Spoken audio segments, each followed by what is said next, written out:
The Buxton reading detectives have been looking at writing in the Peak District, the Dark Peak, and we've been looking at legends, and we've been looking at the supernatural, and we've been looking at crime, all set in this area.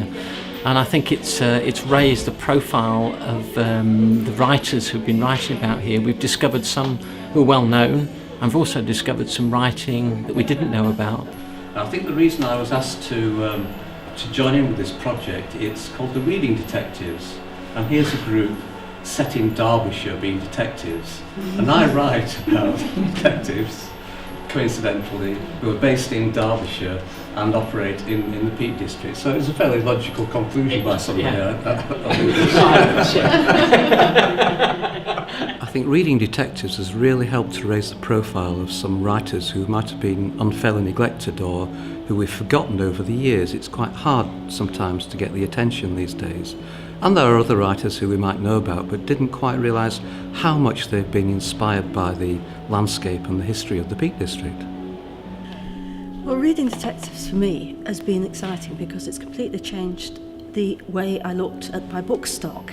I started to think, hey, I've never read that, and I picked up a book written in the 1960s by Nellie Kirkham.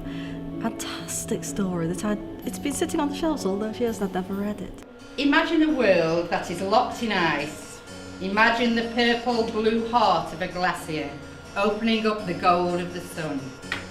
The mountains of ice crack and a gush of rivers forces rocks apart. Imagine the water surging into all the hollows of the earth and billowing down and down under the ground. The most exciting find was the Mermaid's Pool, which was actually found in a book by David Bell called the Derbyshire Myths and Legends. And it actually inspired me to walk up Kinder Scout one summer's day and actually discover this pool, which had also inspired various poets and writers through the generations. I think Reading Detectives has changed my view of where I live in, or reinforced something, and that was how much we take for granted where we actually live and what's around us.